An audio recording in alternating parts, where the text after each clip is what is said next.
After discovering my husband was spending more time with that mother and son, I began deliberately flirting with Victor next door.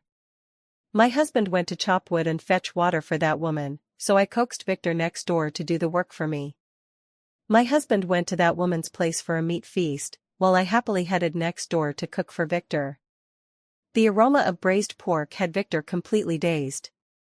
My husband rushed to take the mother and child to the hospital, while I timidly knocked on Victor's door next door.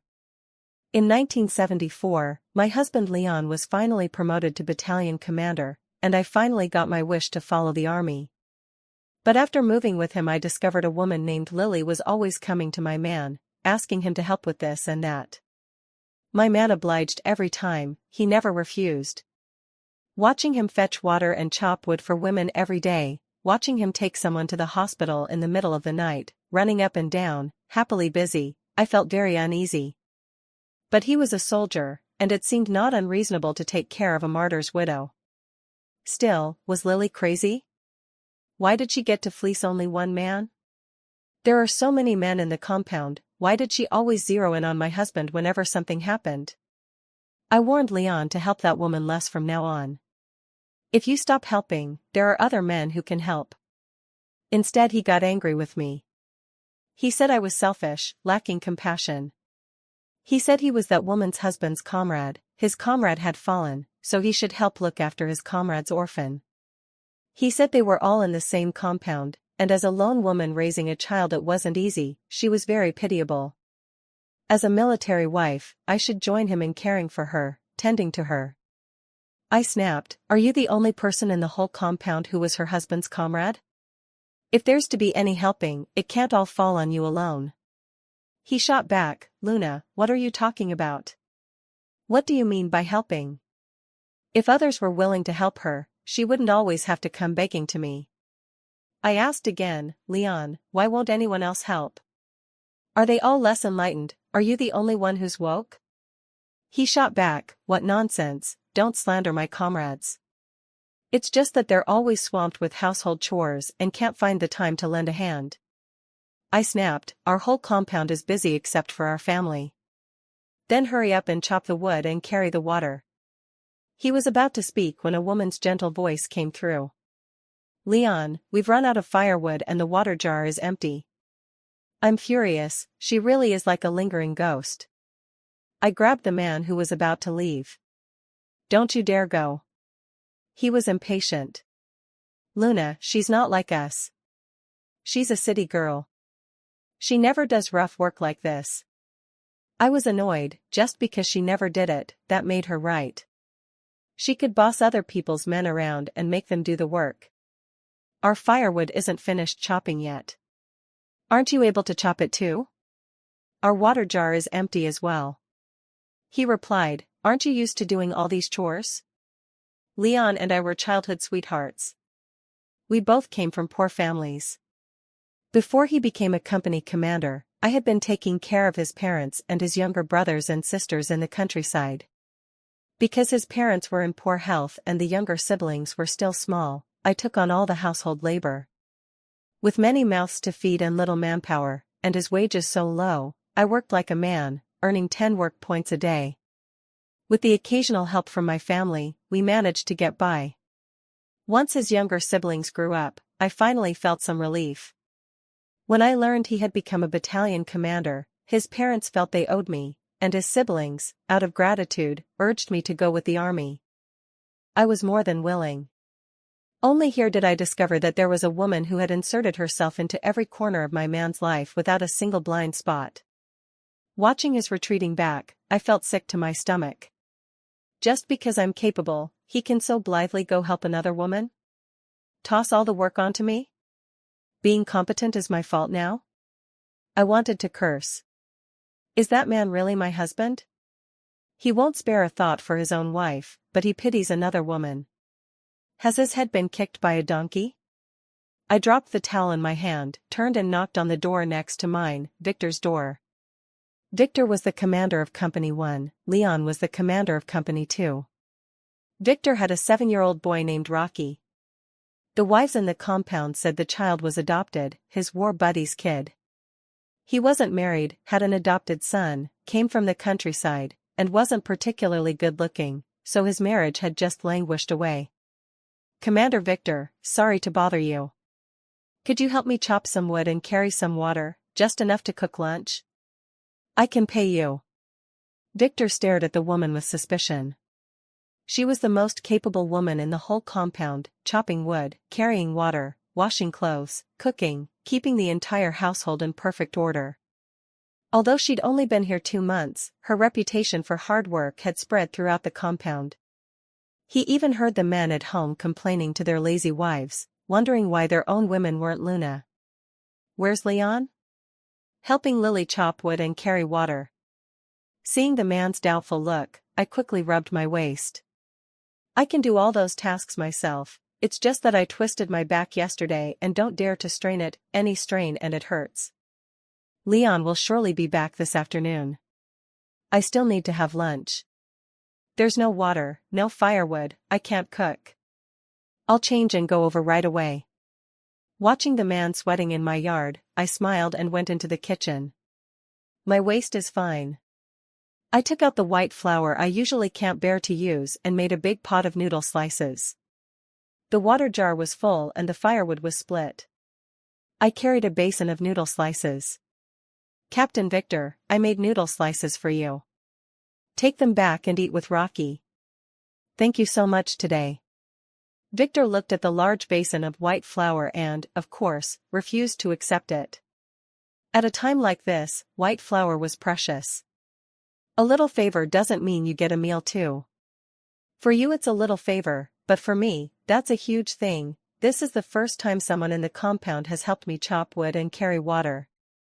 I won't hide it from you, I find chopping wood and carrying water really exhausting. I saw a flicker of pity in the man's eyes.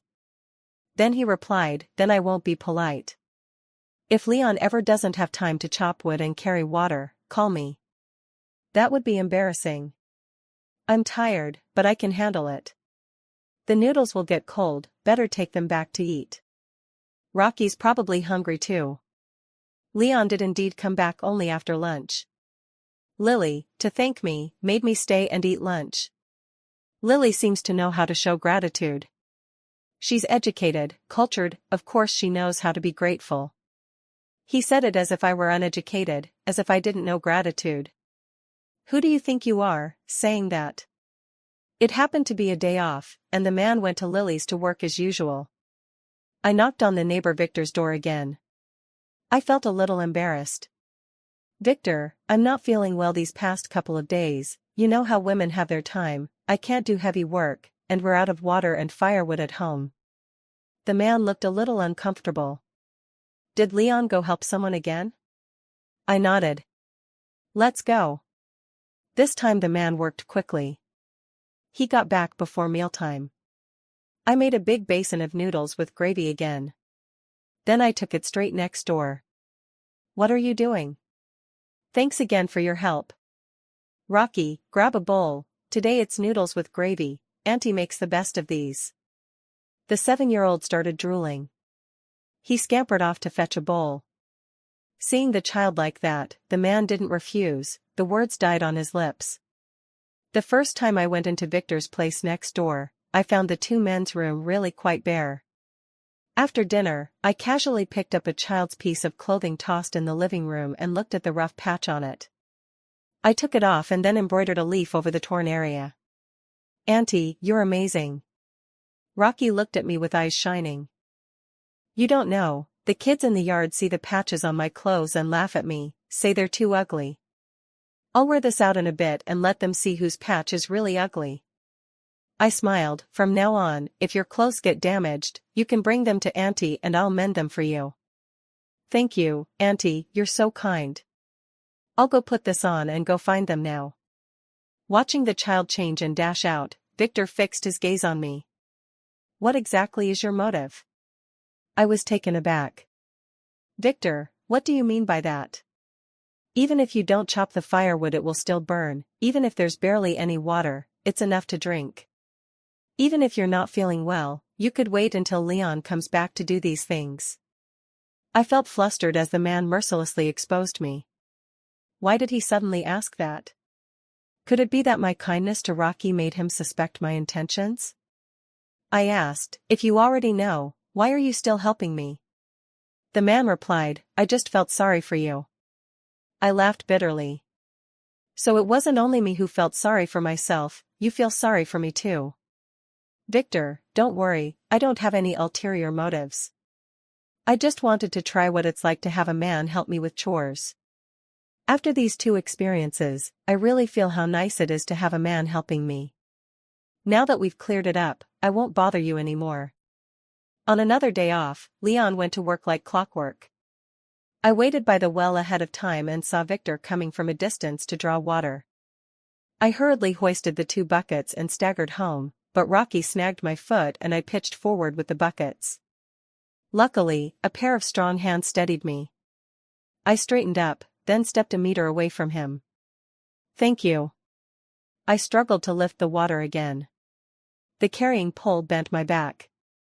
After taking only a few steps, I heard Victor say, put them down, I'll carry them. I stubbornly refused to put them down. I can do it. Victor, without another word, forcibly relieved me of the pole.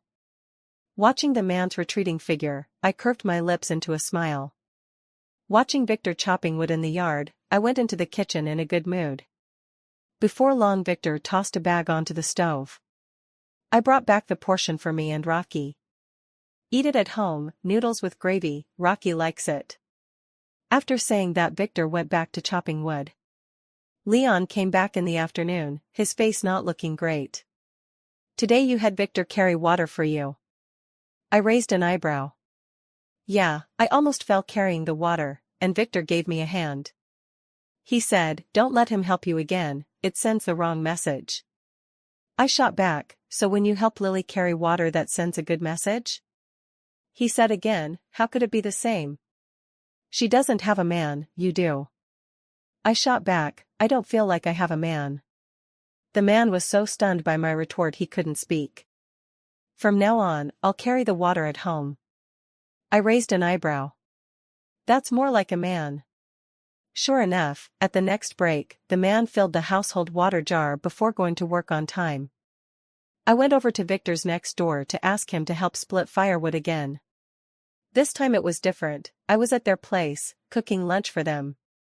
I also helped tidy up the 2 of their rooms, what needed washing, what needed wiping. Looking at the refreshed rooms, I grinned. Luckily Leon hadn't split the wood too, or I wouldn't have any reason to visit. Ever since I learned that my husband obliges other women in everything, I decided to get a divorce. But in this era, after divorce you have to return to your registered hometown. I'm unwilling to go back to the countryside and keep earning work points. So I set my sights on the neighbor Victor. I'm going to seep into his life bit by bit, then win him over. I'll use him to escape the fate of returning home to earn work points after the divorce. When Victor returned home and saw the tidy room, he was momentarily stunned. Victor, thank you for helping me again today. In return, I cooked for you and Rocky and tidied the room up a bit. I'll head off now. There's still work to be done when we get back, have a bite with us. From that day on, I began to be welcomed into the household. Rumors circulated around the yard. Leon must have heard them somewhere, he returned home and angrily confronted me. You cook and wash for Victor and the others, have you no shame? Who are you calling shameless? I'm showing gratitude.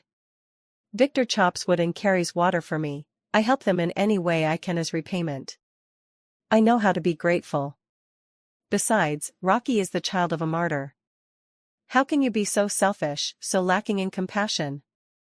You are a soldier, and I am the family of a soldier, we should both be concerned for him and take care of him. By the way, give me the cloth coupons you received this month. Rocky's clothes are full of holes, I'll make him a new outfit. Hearing that I wanted the coupons, the man hesitated and fell silent. I asked disdainfully, did you give the coupons to Lily? His face darkened. Her son's clothes were worn out. I just lent them to her to make clothes for the child. You're sure it's just a loan? Then bring them back tomorrow. You just lent it out, how can you ask for it back? I scoffed. Then the tickets from the past 2 months should be repaid, right? The man was left speechless. He looked a little embarrassed. I raised an eyebrow. As long as he still cared about face, things were negotiable. I ignored his awkwardness. Give me the meat ticket. I'll buy some meat to help Rocky. While I'm at it, I'll borrow it all to eat. The man's face darkened, he said nothing. Don't tell me you lent it to Lily again. Maybe my tone of contempt provoked him. What's wrong with me giving the meat allowance to the two of them? They're so pitiful, they can't afford to eat meat even once a month. Damn it, it really makes me furious. I've been at the compound 3 months and haven't bought a single piece of clothing or eaten any meat, it's all ended up in Lily's hands. This dog of a man, I really want to kick him out sooner. But the place I'm moving to isn't secure yet, so I have to wait a few more days. Childhood sweetheart never treated a widow before, I'm such an idiot. This bastard enjoys my care and yet craves tenderness from outside. Looks like I need to speed things up. The next day I saw that Lily come home carrying a piece of meat, and sure enough, my man was called off to work again at dinner. I happily went to Victor's house. When Victor saw me at that hour he thought I had come about something. Something wrong? No, I saw you bought meat today. Rocky said the meat you cook isn't tasty. I'll cook the meat for you. The meat isn't tasty? Since when did Rocky become so picky? That works. If it's ready you can take some back, you and Leon can eat together. Lily bought meat, and she called Leon to help. I said it flatly, without much emotion, but I clearly saw the man's tenderness in his eyes. Yes, not pity, tenderness. I made braised pork, Victor and his son ate it with such delight. Auntie, you should eat too. Your braised pork is much tastier than my dad's. This is what real meat tastes like. I don't cook that well, and I haven't seen you eat less because of it. Since you don't like my cooking, then don't eat my food from now on. If you won't eat, you won't eat. I'll take my rations and have Auntie cook them for me. I laughed. Okay, tell Auntie what you want to eat and she'll make it for you, but Auntie's house has no meat. She gave all the ration tickets to Uncle Leon for Lily. Rocky looked puzzled. Meat tastes so good, why would Uncle Leon give it away? Alright, meat won't shut you up. The man shoved a piece of braised pork into Rocky's mouth. Rocky mumbled through a mouthful of meat, we have meat at my place. From now on when my dad buys meat, Auntie, you can help cook it, and then we'll eat together. I smiled and picked a piece of meat for Rocky. Eat more, you're growing. Don't just watch us eat, you eat too. Victor casually put a piece of braised pork on my plate. I didn't mind, I happily ate it. When we got home, Leon was already there. Where did you go, coming back so late? I went to Victor's for a meat meal. The man was surprised. You, a grown man going to someone else's place to eat meat, aren't you ashamed? You're a grown man too. Aren't you ashamed to go to Lily's for meat? I finished my work, she gratefully invited me to stay for dinner. I couldn't refuse. I helped cook for Victor and his grandfather, they insisted I stay. I couldn't refuse either. Leon said coldly, you're a married woman, going to another man's house to cook for him, how can you be so shameless? You're a married man going to another woman's place to work, you've no shame either. She is the widow of my comrade in arms. Rocky is the son of a martyr. He snapped, Luna, how did you get so unreasonable, so sharp-tongued? You know idioms now, so you've heard either explode from silence or perish in it. I don't want to perish, so I have to explode. Even Victor felt sorry for me, that was basically a success, and I couldn't be bothered to hold back any longer. That night, someone banged loudly on my front door. Leon flipped up like a carp and rushed out to open it. Leon, my stomach hurts, what should I do? Wait, I'll put on some clothes and take you to the hospital. Leon had just left when I shoved a big handful of chili peppers into my mouth and chased them with a ladle of cold water. Sure enough, within minutes my stomach was on fire. With wet hair clinging to my head, I knocked on the neighbor Victor's door. Victor, my stomach hurts terribly. Leon took Lily to the hospital and I really don't know who else to turn to. Could you please take me to the hospital? I crouched on the floor holding my belly, cold sweat pouring down. Hold on, I'll get dressed and take you right away. Victor started to help me up after dressing, but the pain was so bad I simply couldn't stand. He had no choice, he could only carry me to the hospital. The doctor immediately put me on N4. Victor, I'm feeling much better. After the 4 I can go home by myself. You should head back early, Rocky is alone at home, and I'm not at ease. Don't worry about Rocky. Take care of yourself first. Rocky is very independent, when I used to be on missions, he would stay home alone. That still won't do. You took me to the hospital in the middle of the night, and I already feel bad about it.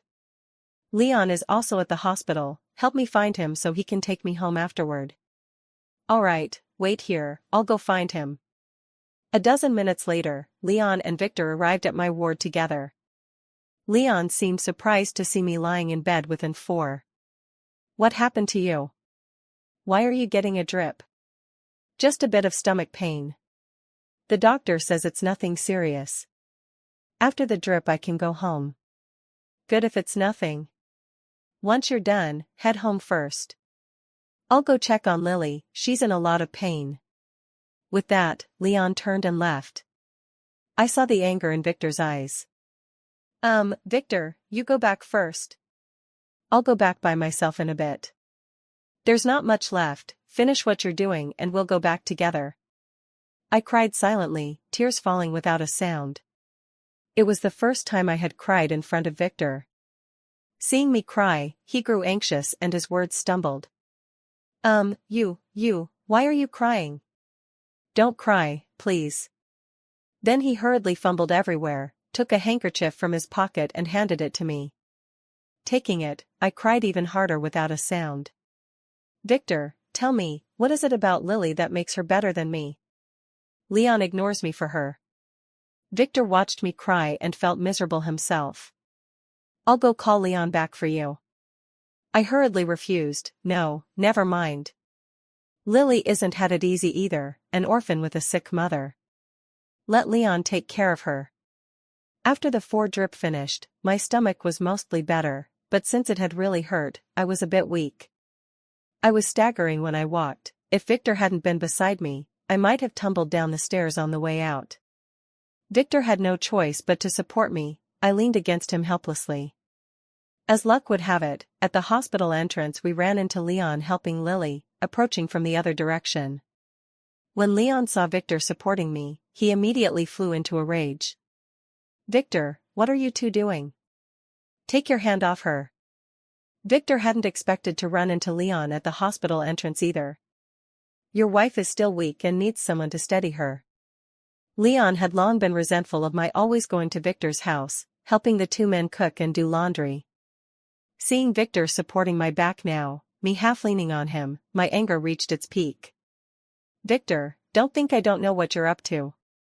You're a soldier too, you should know that wrecking a military marriage can land you in jail. It's moral corruption. I snapped. Dragging my weakened body before the man, I slapped him hard. Leon, when you help a widowed woman it's noble, when Victor helps me it's moral corruption. If that's the case, I wouldn't mind being a widow. Before you criticize others, take a look at what you've done. My words instantly quieted the room. It took the man a long moment to react.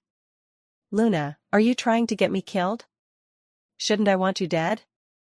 Lily's man died a heroic death, and now here you are, so loyal and noble, falling into her lap. You run to her house every day, bustling about to take care of her, helping chop wood, carry water, doing the chores. Worried she doesn't have enough clothes, you give cloth coupons, worried she has no meat, you give meat coupons. And me, a married woman, I chop wood myself, carry water myself, do my own housework. I've been in the compound for over 3 months and haven't bought a single new piece of clothing, and I haven't tasted a bite of the meat you bought at Leon's. I envy her, her man dies and she gets to live so well, so what? If my man died and I could live like she does, I'd want that too. My words probably shattered everyone's worldview around me. It was the first time they'd seen a woman wish for her own man to die so she could have a better life. This young wife is really living a sad, stifled life, but she still can't be cursing her own man to death. That's a bit vicious. You can't say it like that. I think she's just furious and spoke in the heat of the moment. Whether there's a man or not doesn't make much difference. What's the point of living like this? Better to divorce. People around pointed and whispered, not only at me but at Leon. I ignored them and, turning away, staggered home. Because there were so many people, Victor couldn't really steady me. Leon didn't get home until long after I did. Seeing I was still awake, he gave me a cold look. Leon, let's get a divorce.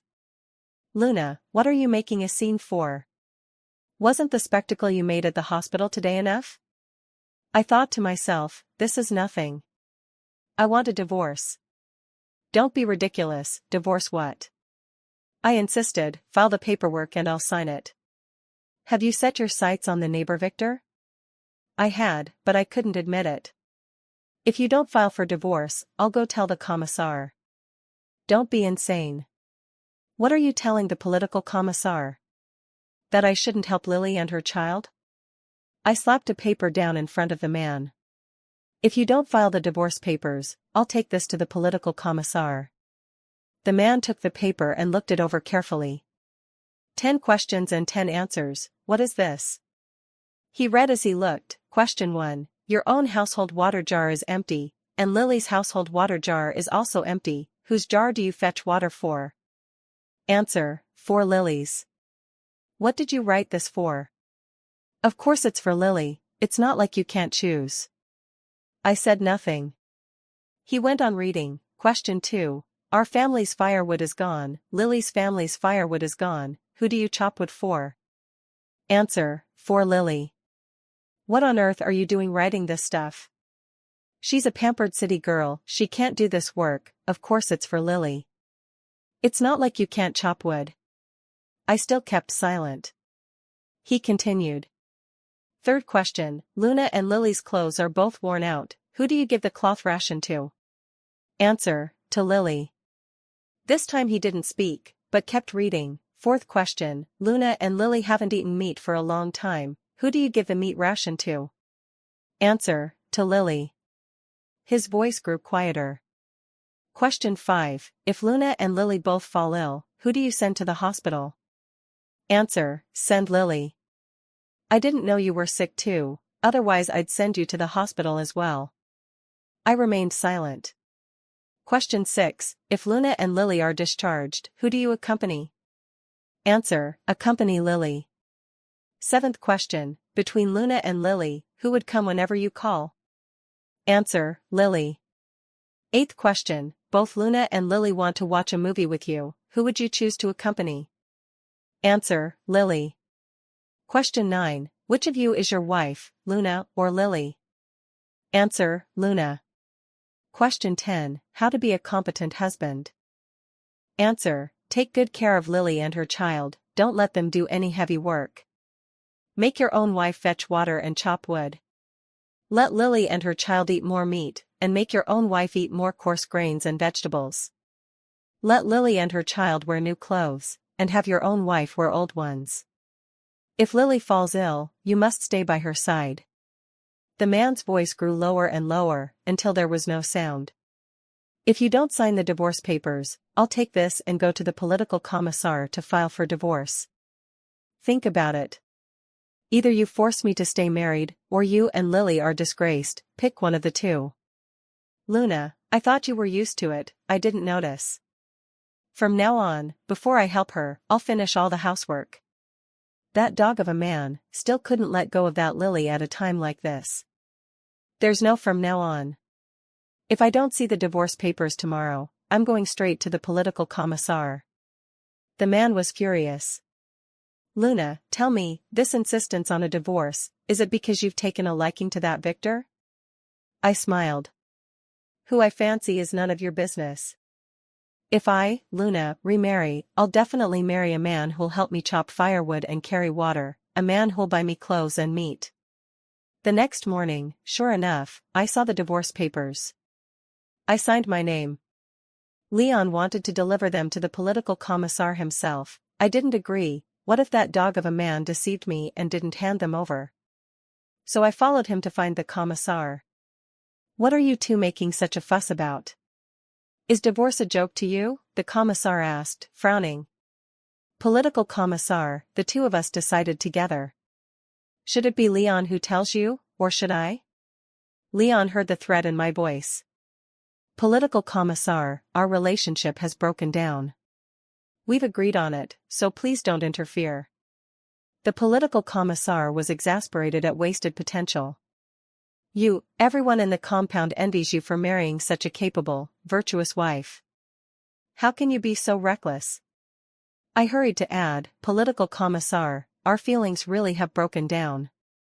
You don't need to keep talking about reconciliation. Please just help speed up the paperwork. I want to return to my hometown as soon as possible and start earning work points." The political commissar pointed at Leon. "Leon, I'll ask you again, have you made up your mind?" I saw Leon hesitate and hurried to urge him. "Leon, I don't want to argue with the political commissar either." Leon gritted his teeth. "Political commissar, I've made up my mind." The political commissar toppled back in anger. "Fine. You brat don't cherish her, but someone does. Comrade Luna, I approve the divorce petition. I'll send it up and get it processed for you as soon as possible." Victor had been standing at the doorway for a long time. When he heard Luna was getting a divorce, he didn't know why he felt so relieved. He watched the two of them come out of the commissar's office and then go their separate ways. He followed me. When I sensed someone following me, I felt a little nervous. Seeing it was Victor next door, I immediately relaxed. "Victor, why aren't you at training?" I stepped out to take care of something. "I was just in the commissar's office listening. I heard you're divorcing Leon." "Is it true?" I smiled. "Yes. Once I get the divorce certificate, I'll go back home. Thank you for taking care of me during this time. If it weren't for you, I might not have made it this far. I admit it, I'm petty. I don't want my man always circling other women. I want my man to orbit only me." "Victor, do you think I'm being too petty?" "No, you're a magnanimous, virtuous woman. So what do you do when you go home?" "I go to work to earn work points. I support myself. If I meet a man willing to help me chop wood and carry water, willing to buy me clothes and meat, then I'll marry him." The man sounded a little shocked. "Your standards for a husband are that low?" I was surprised too. "Low? But Leon has never done any of that for me." We chatted our way home. "Victor, wait a minute, I have something for you." I went back inside, took 2 shoes, a large pair and a small pair, out of the package, and handed them to Victor as I left. Victor froze when he saw the 2 pairs. He wanted to refuse, thinking it wasn't appropriate, but when he met the woman's expectant eyes he took them almost against his will. "No, I'll pay for them." "Victor, this is my way of thanking you and Rocky for letting me taste meat for the first time in the housing compound. It's free. But when I go back to my hometown, if you or Rocky ever need shoes repaired, you can write me and I'll fix them, then I'll charge you." Victor took the shoes and, somewhat absent-minded, returned to the unit. A few days later Leon and I's divorce papers came through. That night I grabbed a bundle and knocked on Victor's door. "What's this?" Victor asked, surprised to see me carrying the package. "I've got the divorce certificate from Leon. I came to say goodbye to you and Rocky. I'm going back to my hometown tomorrow." "So soon? Where will you stay tonight?" "I'll stay one night at the guest house and buy a ticket home tomorrow." "It's late, I'm leaving." "I'll walk you home." On the way to the guest house, a man suddenly stopped me. "Comrade Luna, let me introduce myself. My name is Harrison. I'm 30 this year, currently a company commander under Captain Victor, but I'll be promoted soon, and then I'll be able to have my family accompany the unit. I've never been married. I think you're a very good comrade, I want to court you." I was stunned. I hadn't expected I would be so popular. Hello, Company Commander Harrison. I just got divorced, I haven't thought about remarrying. Then you can think about it seriously today. I'm sincere. I nodded and hurried into the guest house. I tell you, Harrison, you really have no shame chasing a wife. She just got divorced. Commander, you don't understand. Luna is beautiful and capable. When she decided to divorce Commander Leon, a bunch of brothers started eyeing her. If I don't make a move early, what if someone else does? Having sent Harrison off, Victor was a mess. He kept pacing circles outside the boarding house. I hadn't been in the room long before someone knocked. Who is it? It's me, Victor. I hurriedly opened the door when I heard him. Victor, what's the matter? Let's go outside and talk. I followed the man to the guesthouse doorway. Comrade Luna, my name is Victor. You know, I'm 26 this year, I have a son, but he's adopted, and I've never been married. I'd like to court you. I don't know if you'd be willing. Although my family is from the countryside, my younger brother can take care of things at home. My heart nearly burst with joy. I had thought I'd have to wait until I got back to my hometown and send him letters in my spare time before he'd even think of asking to marry me. But the surprise came so suddenly. I quickly looked down, afraid he'd see the smug grin on my face. Will you help me fetch water and chop firewood? I will. Will you buy me clothes and meat? After we marry, I'll give you all my salary and allowances, all the tickets too, you can buy whatever you want.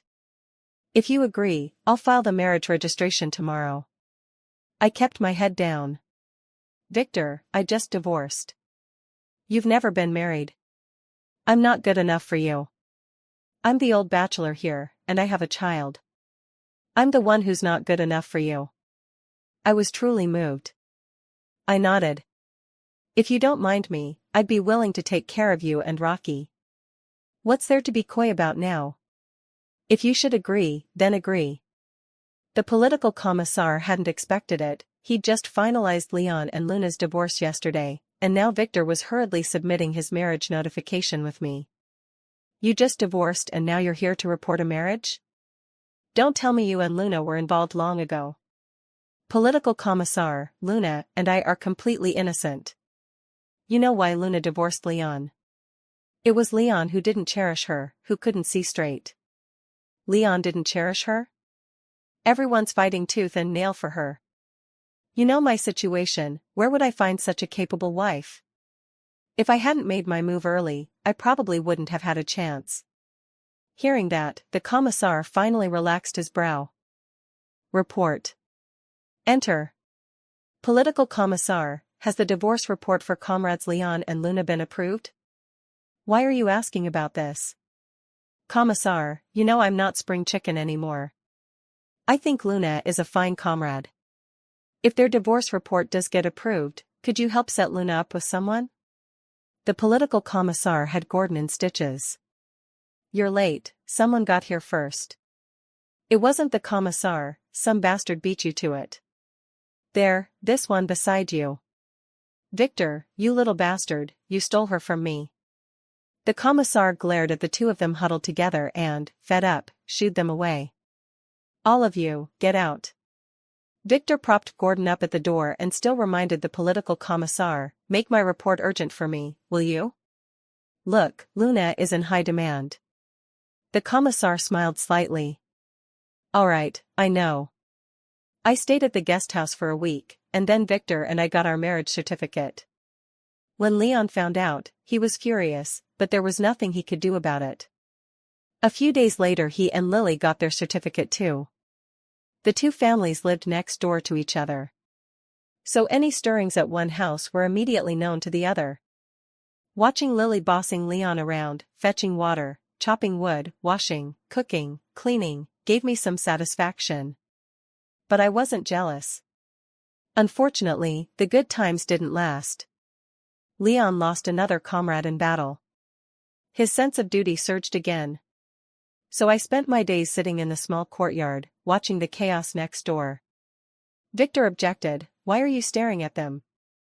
It ruins your mood and isn't good for the baby's development. I'll take you out for a walk. I smiled and replied, Mem, I want you to support me. A lazy husband brings trouble when the wife is idle. A wicked wife brings more trouble for the husband. In the years that followed, Victor rose steadily. Leon, however, stagnated.